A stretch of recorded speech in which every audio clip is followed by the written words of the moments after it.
हेर न यसको उत्पात उठ अनुहार चाहिँ हेर्नै लायकको थियो मन्डी लामा हेर्न उत्पात गाइस तपाईँहरूले यसरी गर्थ्यो गर्दैन सानोमा यसलाई नै भन्छ बुङ्गा चाहिँ सो यो वाला चाहिँ खानेवाला हो भेट्यो यो वाला हो खानेवाला चाहिँ सो यो मेरो बहिनी स्कुलको लागि आएको थियो आज हेलो गाइस फेरि पनि स्वागत छ मेरो नयाँ ब्लगमा सो आज चाहिँ म बस्ती जाँदैछु सो बहिनीलाई पुऱ्याउनुलाई यो मेरो बहिनी स्कुलको लागि आएको थियो आज अब चाहिँ यहाँ आज अब 1 महिनाको लागि चाहिँ यो छुट्टी छ हप्ता छ सो त्यही कारणले आज चाहिँ घर पुऱ्याउनु जाने किनकि यहाँ पनि दिदीले भनेको नि त अब घर पुऱ्याइदियो भनेर त्यही कारणले घर पुऱ्याउनु जाने आज चाहिँ सो तपाईँहरू बनाएर आउनु पहिला बस्ती तपाईँहरूले मेरो बस्ती पनि देखाउँछु बनाएर आउनु पानी पनि पर्दैछ पानी पर्नु आँटेको त्यही कारणले छिटो गरेर जान्छ हामी चाहिँ सो अहिलेको लागि चाहिँ यतिमै राख्छु सो गाइस हामी चाहिँ निस्किनुको लागि तयार भयो सो हेर्नु सक्छ बहिनी पनि रेडी भयो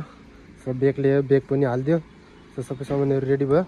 सो गाइस हामी चाहिँ अब निस्किँदैछु सो तपाईँहरू बनाएर आउनु पहिला हामी पेट्रोल पम्प पुग्छु पेट्रोल भराउँछ सो अहिलेको लागि चाहिँ यतिमै राख्छु हेलो गाइस फाइनली हामी चाहिँ आइपुग्यो आधा रस्तामा सो यहाँ पेट्रोल पम्पमा आएको थियो पेट्रोल भरायो पेट्रोल भराइसक्यो सो मैले एउटा चिज देखेको छ दाउ पनि लिएर आएको छु ऊ त्यहाँनिर कोलबुङ्गा रहेछ क्या सब्जी पनि छैन रुममा त्यही कारणले पहिला त्यो कोलबुङ्गा टिप्नु जाने यहाँ हेर्नुहोस् बाटो पनि छैन बाटो बनाउँदै जान्छु म चाहिँ सो तपाईँहरू बनाएर आउनु म देखाउँछु तपाईँहरूलाई कस्तो हुन्छ कोलबुङ्गा अस्ति साथीले त दिनु त दिएको थियो कि कोलबुङ्गा तर नखाने खालको दियो नि त त्यही कारणले त्यो चाहिँ हामीहरूले खाएन यो चाहिँ खाने खालको हो त्यो खाने खालको र नखाने खालको कस्तो हुन्छ तपाईँहरूलाई देखाएको हो तपाईँहरू बनाएर आउनु अहिलेको लागि चाहिँ जङ्गल हेर्नु सक्छ जङ्गल खतरनाक जङ्गल रहेछ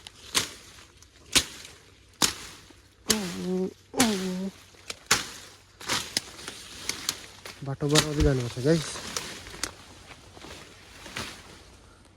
सो त्यहाँनिर छ हो बाटो पनि पुरा तामे लाग्छ पहिला म बाटो बनाइहाल्छु गाइस यहाँ जस्तो बाटै छैन बाटो बनाउँछु त्यहाँदेखि कन्टिन्यू गर्छु कोलबुङ्गा काटीहरू देखाउँछु तपाईँहरूलाई सो अहिलेको लागि चाहिँ यतिमै राख्छु सो गाइस फाइनली मैले चाहिँ भेटाइसक्यो हेर्न सक्छ यसलाई नै भन्छ बुङ्गा चाहिँ सो यो वाला चाहिँ खानेवाला हो कहाँ गयो झऱ्यो मेरो शिकार यो हो यो वाला चाहिँ खानेवाला हो सो गाइस फाइनली भेट्यो यो वाला हो खानेवाला चाहिँ सो यतिमै राख्छु यो ब्लगलाई चाहिँ पहिला बाटो निस्किन्छु पुरा जङ्गल छ हेर्नु सक्छ यहाँबाट आएको थियो सो यो पहिला बाटो निस्किन्छु त्यहाँदेखि देखाउँछु तपाईँहरूलाई राम्रोसँग सो अहिलेको लागि चाहिँ यतिमै राख्छु सो फाइनली गाइस हामी चाहिँ आइपुग्यो बस्तीको बाटो यो बस्तीको नाम चाहिँ हो जङ्गल बस्ती भन्छ होइन जङ्गल बस्ती भन्छ सो राम्रो छ जग्गा चाहिँ तपाईँहरू यहाँ आउनु घुम्नुको लागि यो जङ्गल बस्तीमा जङ्गल त छैन पुरा बस्ती एरिया छ सो हेर्नु सक्छ यहाँ चाहिँ रिजोर्ट बन्दैछ अहिले यहाँ मिस्त्रीहरू चाहिँ काम गर्दैछ सो तपाईँहरू बनाएर आउनु अहिलेको लागि चाहिँ यतिमै राख्छु सिधै घर पुगेर गर्छु किनकि बाटोको हालत हेर्नु सक्छ अगाडि किचरी किचर छ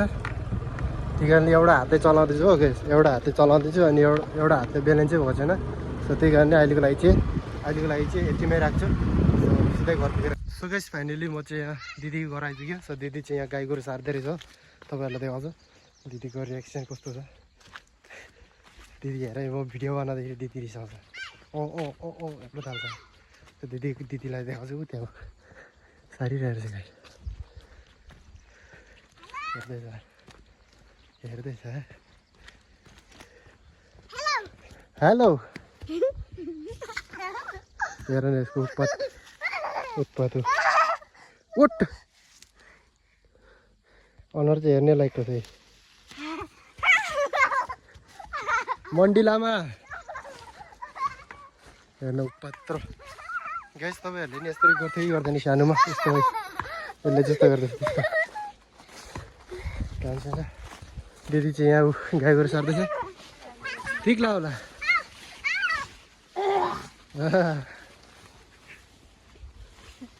हल गोरु यो चाहिँ खुसी गोरु हो यो चाहिँ मेरो दिदी भान्जा बाबु काम छैन सो गाइस अहिलेको लागि यतिमै राख्छु पहिला गाई गोरु सार्न दिन्छु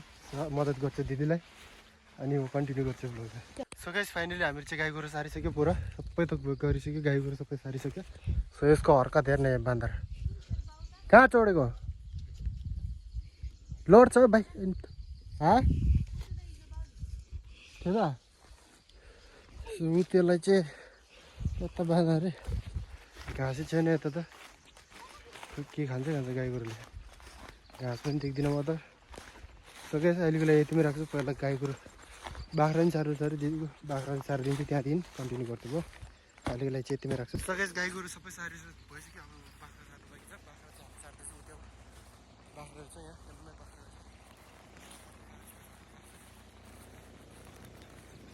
सो तपाईँहरूले हेर्दै गर्नु कसरी के कस्तो के खान्छ बाख्राले पो तपाईँहरूले देखाउँछ मैने मैने फुइ सिङ त हेर्नु पुरा डर माउ रहेछ नि त धन्न माउ रहेछ अहिले के गर्दैन खसी भएको त ठोकै नि हान्नुलाई बोका भएको त सो गाइस यति बेला राख्छु म पहिला बाख्राहरू सार्छु यहाँ पनि छ यता पनि छ यहाँ पनि छ यहाँ चाहिँ दिदीले सार्दैछु सो गाइस यो ब्लगलाई यतिमै राख्छु सो बाख्रा साख्रा सार्छु पहिला त्यहाँदेखि घर पुगेर सिधा कन्टिन्यू गर्छु सो गाइस फाइनली हामीहरू चाहिँ बाख्रा साख्रा गाई गोरु सबै सारिसक्यो र अब चाहिँ घर जाँदैछ हामी चाहिँ दिदी चाहिँ हो सो गाइस यो ब्लगलाई यहीँ एन्ड गर्छु किनकि ब्याट्री पनि छैन